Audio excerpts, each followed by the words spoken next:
Okay, copy. Chefs of the future, COF Nation, COF Nation. Let's go. I'm here. I like the energy. Here we go. Listen, I'm here with Marcus, somebody that's been, I should have had on the show a long time ago. Somebody I've worked with that's been behind the scenes working here on the show for years. That's me. Somebody that's produced countless material that we've used countless of times here on the show. That's me. Listen, he's a photographer by trade, and he's a director by craft. And he's also a personal friend of mine. Marcus, thank you for being here, man. No doubt. Thank you for being here. So, the purpose of today's show is to get your thoughts on some food stuff. Here we go. To get you caught up in the minds of the nation, of the COF nation, for them to finally get a taste of who you was, because they seen your work over the years. And, you did such things as, like, worked with the model with Issa. You've worked with us recently on our last photo shoot. Yes. That was fun. That was really fun. You did stuff like that. And we have more stuff possibly working in the pipeline. So, but before we get into all of that, right, as you can see, we hinted at our last project working together. Yes. Which was promoting our Chefs of the Future merch line. You know, something that I'm actually wearing right now. If you like this, if you like this, you know where to go.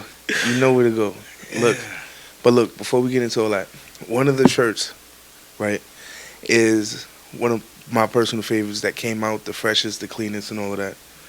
And look, I gotta remember to switch to you. Yeah. I gotta remember to switch to you. All right.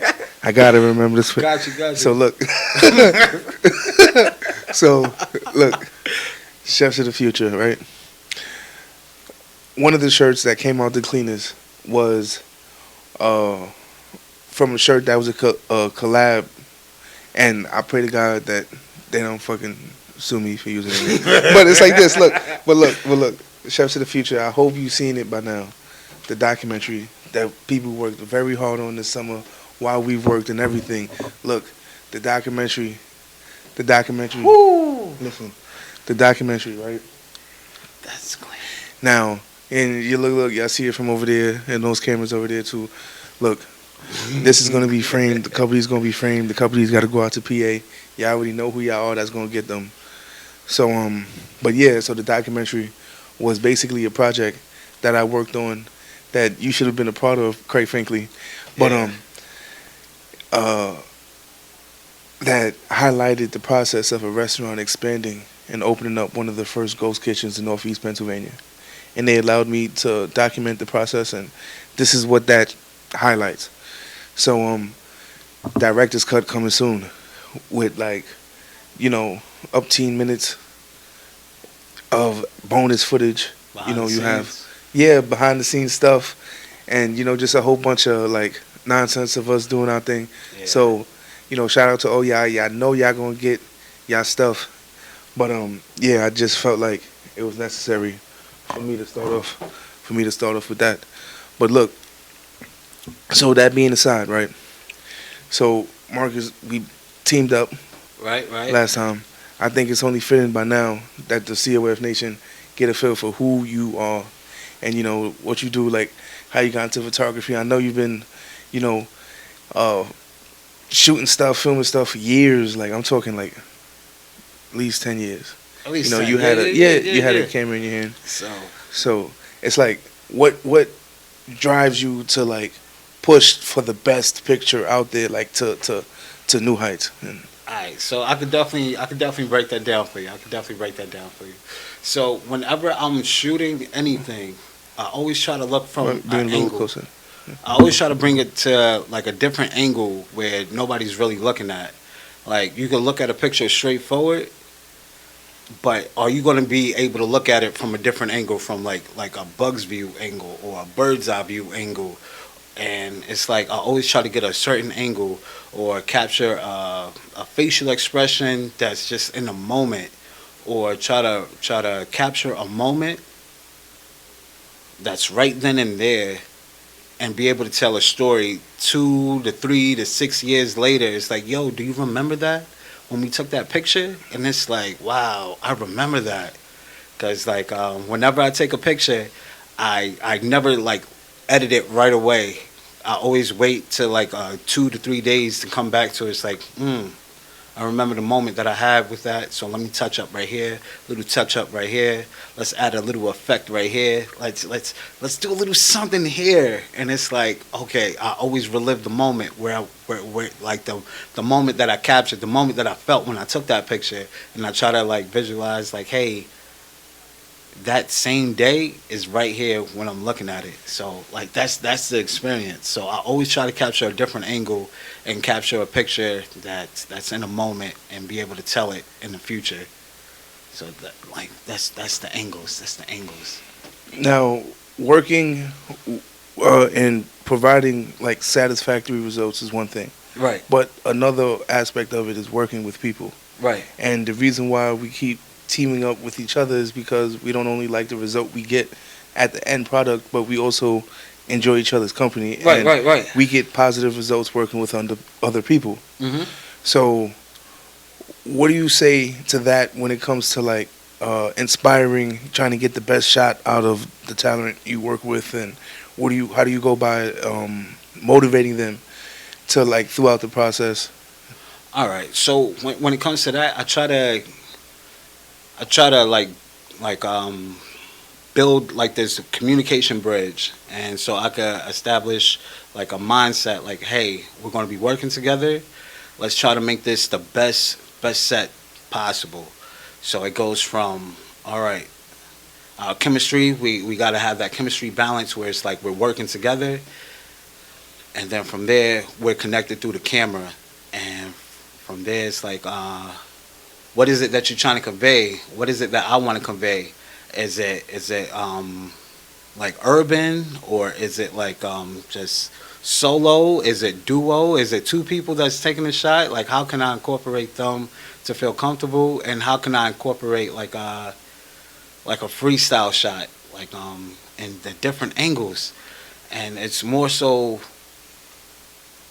getting everybody to like utilize everything, the space that we're in, whether it's the background of graffiti in the background, whether it's just having them just walking straight to the shot, or if it's like a product line, like try to like speak with them, get a better background, like what is it about? What's the product about? So this way we could definitely incorporate that in the shot. Like if we're doing something that's fast food, let's try to get something in the shot that's happen to do with fast food. Or if it's coffee, let's get a coffee shot or something to tie into it. So this way you understand the story that we're going to tell with the shot, and at the same time you can visualize yourself in that picture. Yeah. So, how important is it to come into a shoot with a game plan, to have like a plan of attack, and to have a clear sense of communication beforehand? Man, prepping is important. That's very vital. Prepping, because you always want to go in with a game plan. You always do. We did chop it up. We did chop it up with that. We did chop it up. So having a game plan and executing is very important. So it goes from finding a specific location.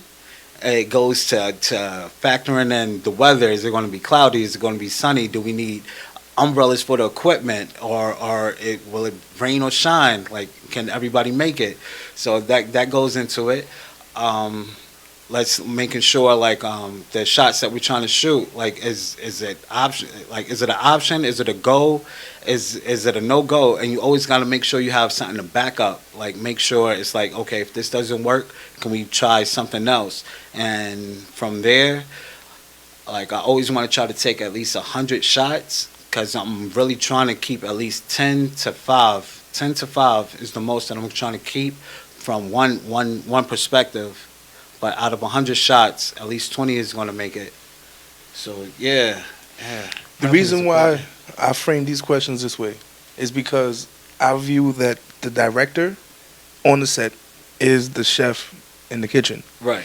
This is called Chefs of the Future, and the reason why we went on this rabbit hole down this tangent which seem to diverge is because it's not unsimilar. Right. Yeah. The director is like the chef of the set. He's in charge of not only making sure the end result comes out satisfactory, but the minutia, the unthought of details, the things that not only could happen but might happen. That what's the contingency plan for that? And Right. that's also the big, huge, main job of the director Right. is having solutions for when the plans happen, when the crap hits the fan. What's your contingency plan? And that's very much so what the chef is for too. And that's why I felt like, it was awesome to have you here and to like delve in your knowledge and to also get the people a feel for like not only grabbing the best shot, right? Right. But what do you feel like would be your first shot? Like The first shot. Yeah. The first shot will actually just be more so of like a test shot. It'll be a test shot, and it'll be like a. No, I mean like your first shot ever. Like, what was the first thing that you felt like, you know what, that inspired me so much, so I'm gonna take a picture of it. It's to be honest, it's going when I was five, 6 or 7, South Carolina, living with my grandmother. I used to see like a photo album, and it's like, yo, who took that shot? How did they take that shot? Like, that's a cool picture. And it's like, I always wondered, like, who took that picture? Somebody had to be there. Somebody had to exclude themselves from the shot to take that shot. And it's like, wow, that's a nice picture. It's a throwback, but that picture had to be taken. So it's like, yo, that's a moment in history that you can't get back. And it's like, yo, it happened. Like, we don't know who took it, but we know it happened. We know who's in the picture. We know what's the background of the picture, and we can only create a story. Like, a picture tells it is a story with 1,000 words, and it's like, wow, we can only guess what's happening in it. And it's like, yo, I want to be that person to take that shot. I want to be that person to capture the moment. I want to be that person that capture every moment, like every angle. Like, each angle could be the best angle. Every angle could be different. And it's like, hey, did anybody think about this shot, like a top down looking up, or a bottom shot where everybody's looking down or posing? But it's like, it's just a flashback. It's like, when you look at it, it's like, wow, you instantaneously think of that. And then it also ties into like, I went to school for commercial arts. And like, I could definitely see like how they got advertisement placements, and it's like, wow, it's catchy. Like, some colors are really flashy, and everything is just really catchy. It's how you look at it. It's how everybody look at it. I mean, you're right, because and that's not unsimilar to hearing you talk about photography on how some of the best chefs in the world talk about their kitchen, Right. and how they go by achieving the best plate or trimming down options on a menu list to having their only the best ingredients for the best recipes going on their menu for that season. And did somebody ever think about including this spice in this dish? Right. And to hear that it just adds credence to what I was saying, that being the director on the set is like being the chef in the kitchen. I could definitely see that. I see that. And this is why this conversation is so important. To hear you say that about photography, about filming, about directing people, is how some of the best chefs should feel about directing the people in their kitchen, achieving the best plates, achieving the best ingredients, accomplishing the best recipes, and overall having something to look back on in history. Like, look, that was the best thing. But the biggest difference in it is that being a chef, every single day, your reputation is on the line. Right. You're put to the test. Right. Not because you're dealing with life or death situations. The thing that you may neglect last night could be the very thing that puts a customer in danger tomorrow. Mm. So you're only as good as your last sandwich. Mm. I see that. I see that. Okay. You understand? You could be the best chef you for the last 50 years. You make a crappy pastrami sandwich for one customer tomorrow. That one customer knows you made that pastrami sandwich. Guess what? You're a crappy cook. Like, You are. You are. You're absolutely like right. your pastrami sandwich sucked, and that's your reputation right there. Mm. Now, not only do we find each other's presence, appealing because we can have conversations like this. This is why we keep, coming together, Right, time right. in and time out. The last time we came together was to promote these shirts. Was we had the conversations, we hatched the game plan, we got the people together, and we accomplished something awesome. Now the shirts are available. Halloween. Tomorrow's Halloween. Happy Halloween, people. Happy Halloween, For real. Spooktober. For real.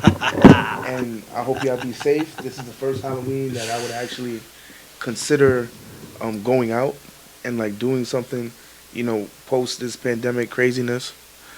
But you're also a big person that works out and that likes to eat healthy and things like that. Right.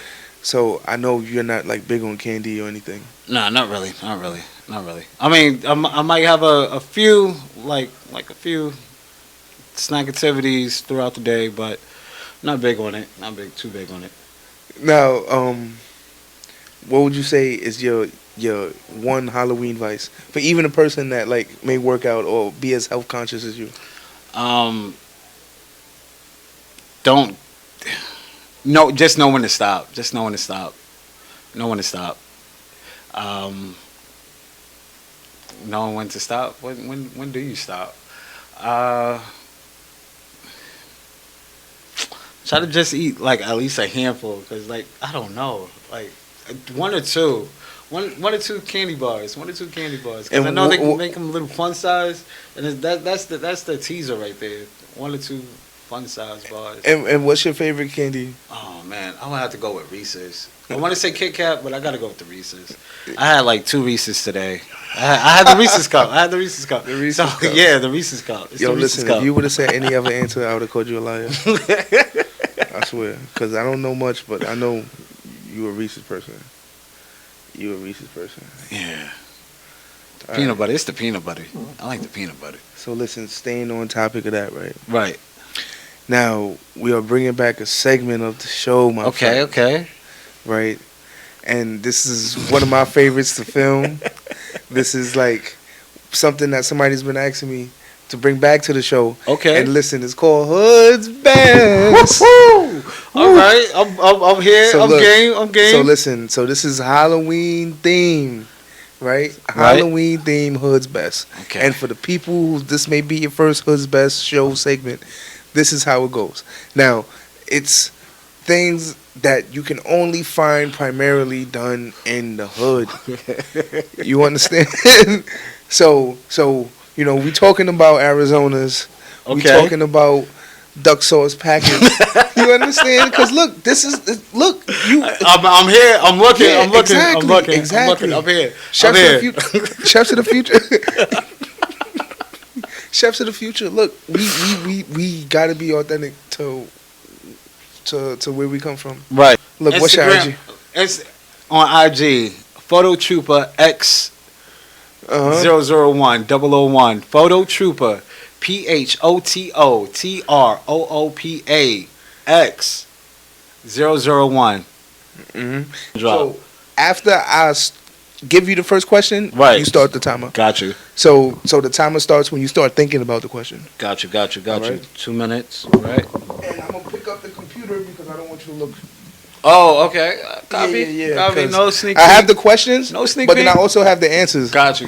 on the same thing. So, look, Hood's Best. This All right, is can how I we read do you it. the question? Go ahead. All right, so look, Hood's Best. Let's get 2 minutes on that clock. Got 2 minutes.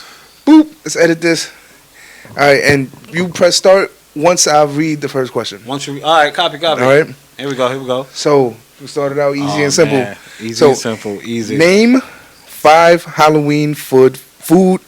Name 5 Halloween food famous candies. Alright, we got the Snickers, we got the Twix, we got the Reese's. Can't forget the Reese's. What else we got? I know we got the Milky Way.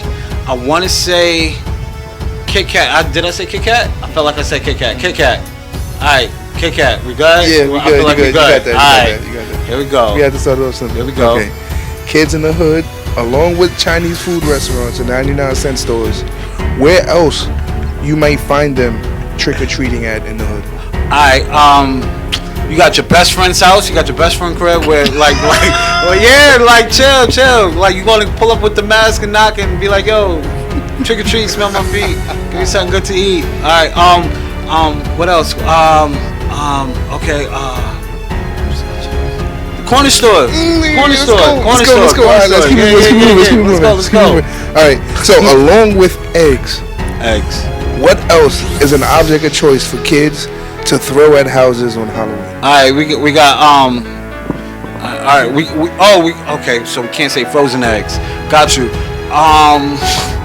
We got not rotten eggs. What about toilet tissue? Let's go. Yeah. Toilet tissue. Let's go. We got here. Alright. How do we store our haul of candy after the night of trick or treating on Halloween in the hood? Freezer. Throw that in the freezer. Preserve the chocolate so it don't melt. This is the last question. Uh-oh, here we go. Look. So what's the granddaddy of all Halloween costumes in the hood? You got your ninja, you got your scream, you got your ninja, you got your scream, you got your Power Ranger, you got your spooky skeleton mask. Stop the timer. Okay. Yeah. How much time you got left? I got 6. I got 6 seconds. 6 seconds left? Yeah. We're going to give you an extra 5 seconds left. So that puts you at 11 seconds left. 11 seconds. Listen, because we was looking in that last question either for the Scream mask or the Blackula. Okay. Which is the black Dracula. So it's like the Dracula with the fitted cap. Got you. Oh, so okay. Got but look, you got all the questions. Wait. What about the Scream mask with the blood that's dripping out of it? You gotta squeeze it and the blood dripping. Yeah, but you see, that's like a bonus feature that you're not gonna find in the hood. Yeah, you're not. That's a throwback. But you find that in the white neighborhood, but not really in the hood. Like, got you. So remember, hood's best. So, hood's best. Yeah. Got you. We ain't here. The hood's one don't got blood. Like we just painted our shit red. So got you. We wish it dripped blood. But I remember that you threw it back. But look, you smoked that. You got through all the questions. Whoo! That was fun. I didn't know how he was making it. Caught me off guard with these questions. It was part. I thought I was gonna mess you up for a second because I'm like, man, I'm not going through the questions fast enough. Nah. We lagging too much. I'm like, I was starting to elaborate. Yeah. On certain questions. On certain questions. Yeah. But I'm like, look now.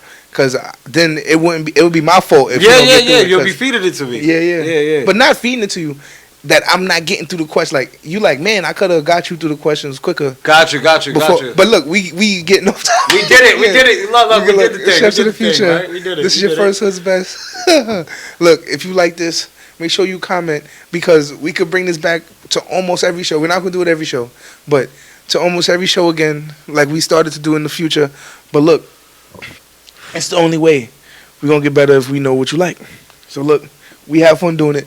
We definitely did. So, just let us know. Logs. And we out of here. Chefs of the future. Let's go. Stay